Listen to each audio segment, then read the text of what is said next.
She didn't notice the man in the suit until his shadow stretched across the garden bed. Afternoon. You've got 30 days.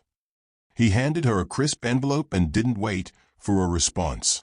As we dive into this story, don't forget to like and tell us where you're watching from in the comments.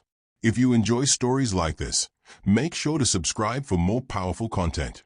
The first warm breeze of spring whispered through the sycamores as Odella Brooks knelt in the garden behind her brick building on Lenox Avenue. At 78, her knees weren't what they used to be, but she still rose before dawn each morning, tied on her sun hat, and stepped into the soil like she had for decades. The tomatoes were just beginning to reach toward the light, and she hummed low as she watered them, an old hymn her grandmother used to sing while shelling peas on the porch.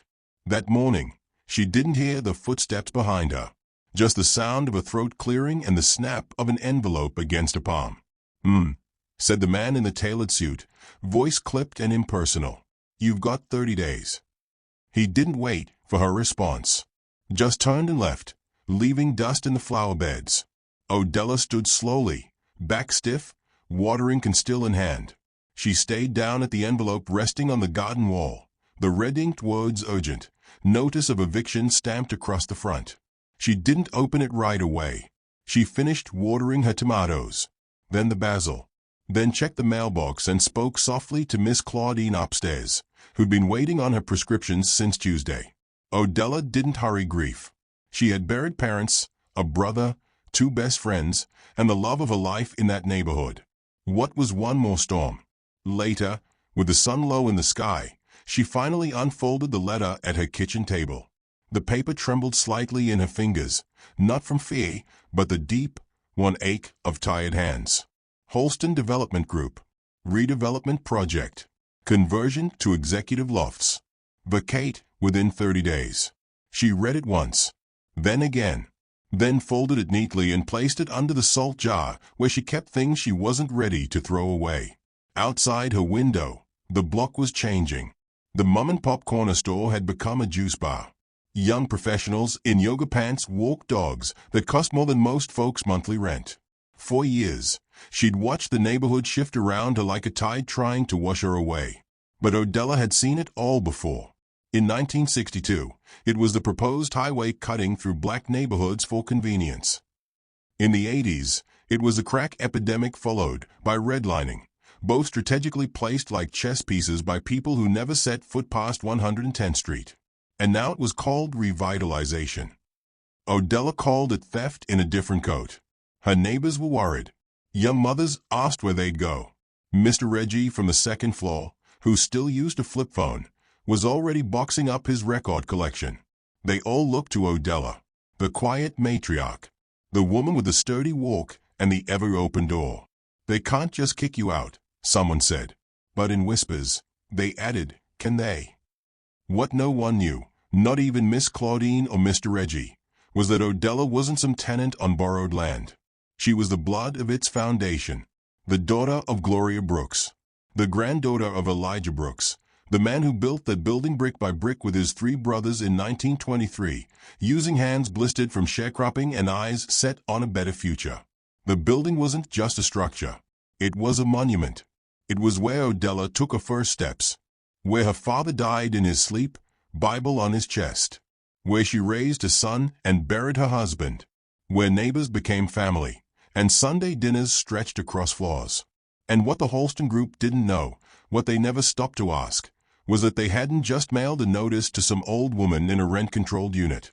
They had declared war on a legacy. Odella sat back in her chair, eyes steady. Let them come. Let them send their papers and threats and men in suits. Because she wasn't just going to fight. She was going to remind them who she was, and who this block belonged to. The next morning, Odella Brooks sat at her kitchen table, sipping chicory coffee from a chipped floral mug her mother once loved. Outside, the neighborhood buzzed with nervous energy. Rumors swirled.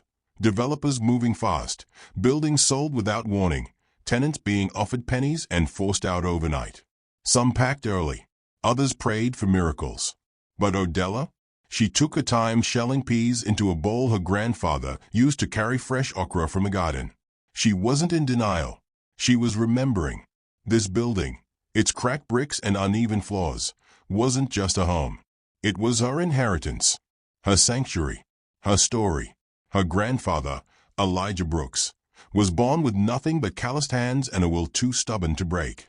A former sharecropper from rural Georgia, he'd left the South during the Great Migration with his wife, 2 brothers, and a promise. I ain't dying on borrowed land. They arrived in this northern city with $27 and a borrowed wheelbarrow. By day, Elijah worked at the steel mill. By night, he laid bricks on a plot of land no one wanted, swampland by the rail tracks. The city scoffed. Banks refused him. But little by little, brick by brick, Elijah built. And when the first story stood, the neighborhood gathered to celebrate, not because it was beautiful, but because it belonged to one of them. A black man, a builder, a father. 3 generations grew up in that building. Elijah taught Bible verses on the stoop. His wife, Annie, made pound cake for every child on the block. The front parlor became a reading room. The attic once held civil rights meetings by candlelight. When Elijah passed, he left it to his daughter, Henrietta, a schoolteacher with ink on her hands and dreams stitched into every curtain. Henrietta cared for it through riots, redlining, and recessions. She gave rooms to musicians who couldn't pay rent. She planted roses by the fence her husband built. And when cancer stole her too soon, she left it to Odella. Odella had been just 33 then, raising her own children within those same walls, scrubbing the floorboards her grandfather once hammered into place with his bare hands. She'd never lived anywhere else. Never wanted to. And she protected that deed like scripture, tucked into a velvet pouch, stored in a locked drawer beneath her sewing machine. She didn't talk about it. She didn't need to. Because some things don't need to be said to be sacred. So when Holston Development assumed she was just another elderly tenant ripe for eviction, they weren't just wrong. They were about to get a history lesson they'd never forget. The courtroom smelled of stale paper and polished shoes. Developers in navy suits lined one side, phones buzzing, eyes avoiding contact. On the other side sat Odella Brooks, alone, in a best church hat and a brown coat passed down from her mother. She clutched a soft canvas bag in her lap. No lawyer, no entourage, just decades of quiet preparation. The judge glanced down at the case file with indifference. Just another gentrification hearing. Another formality. The developer's attorney stood quickly. Your Honor, we've served eviction notice pursuant to Holston Development's acquisition of the building at 114 Carver Avenue. We have city records showing abandonment and failure to register a landlord certificate. We are requesting expedited removal based on. Excuse me. Odella's voice, calm but resolute, cut through the legalese like a church bell at dawn. The room turned. The judge raised an eyebrow. Mrs. Brooks, are you representing yourself? She nodded. Then, slowly, she unzipped the canvas bag and removed 3 weathered manila folders, tied with string. Your Honor, inside this bag are 100 years of receipts, letters, and deeds, starting with the original 1921 ownership papers signed by my grandfather, Elijah Brooks, when he bought that land with cash and sweat. Gasps. She opened the first folder. This is the original deed, brick by brick, paid in full. Recorded in this county's archives before half these glass buildings downtown were even dreamed up. She opened the second. This is the 1971 transfer to my mother, Henrietta Brooks, schoolteacher, taxpayer, and the first black woman in this district to sponsor literacy clinics for children. Then the third. And this, she said gently, is the notarized 2003 deed naming me, Odella Marie Brooks, as the sole legal owner of 114 Carver Avenue. Not a tenant, not a squatter, but the rightful A. She walked to the bench and handed the judge the documents. He adjusted his glasses. Read slowly. The room went still. The developers whispered behind stiff binders, color draining from their faces. Finally, the judge looked up and spoke, not to Odella, but to the attorney who had spoken so confidently moments earlier. Mr. Holston, it appears your company acquired a fraudulent title. This building was never up for sale. And Mrs. Brooks, he turned to her now, is the rightful owner. The silence that followed was heavier than bricks. Odella didn't smile. She didn't gloat. She simply reached into her bag once more and pulled out an old black-and-white photo. Elijah Brooks in dusty overalls, standing proudly in front of the unfinished building, hammer in hand. She held it up and said softly, "My grandfather didn't build this to flip it. He built it so his family, and our people, would never be told to leave again." The courtroom didn't erupt. It held its breath.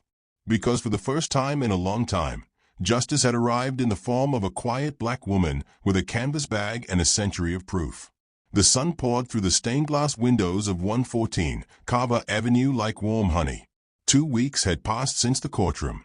The developers had vanished like smoke. Their signs taken down. Their permits revoked. Their luxury vision shattered by the quiet force of truth. Odella Brooks still woke at 5 a.m., just like she always had. She swept the front steps with her mother's old broom. Not because she had to, but because she wanted to. Because this building, this land, was more than just a roof. It was a family's fingerprint, pressed deep into the soil of a city that tried to erase them. The neighborhood buzzed with new energy. Children on bikes paused to wave. Elders passed by with knowing nods. A young reporter from the community paper had written an article titled, "The House That Wouldn't Move, How One Woman Silenced a Bulldozer with a Folder." People came by to leave flowers on the stoop, letters, old photos of their parents who once lived there. A mural began to form on the wall facing the alley, Elijah Brooks, Harrietta, and Odella, painted in bold, brown tones. Then, one Saturday morning, she gathered everyone on the block. From folding chairs and stoops they came, mothers, barbers, teachers, teens. Odella stood beneath the old sycamore tree with a clipboard in hand. "We are going to start something," she said gently. "This building was never meant to be mine alone. It was built to protect, to hold, to grow. So starting next month, this will be the new home of the Brooks Foundation." Gasps, then applause. It'll be a space for young folks trying to finish school. For elders who need somewhere to rest. For single mothers between paychecks. We'll teach trades, host clinics, offer tutoring. No luxury condos here, just dignity, just roots. Tears welled in more than a few eyes. Odella stepped back, looking up at the building like it was an old friend. They thought this place was weak because it was old. But they don't know what it means to survive. They don't know what it means to remember. The block erupted in applause, real, lasting, rising like a choir. Later that evening, as dusk painted the porch in amber, Odella sat in her rocker with a worn photo of her grandfather in hand. She whispered, "We are still here, Papa, just like you planned." And inside, through the open windows, children's laughter echoed off the walls that once held so many prayers. Walls that were never for sale, only passed down, generation to generation, like love. They thought she was just a tenant, just an old woman they could push aside. But Odella Brooks reminded them that real power doesn't come from money or muscle.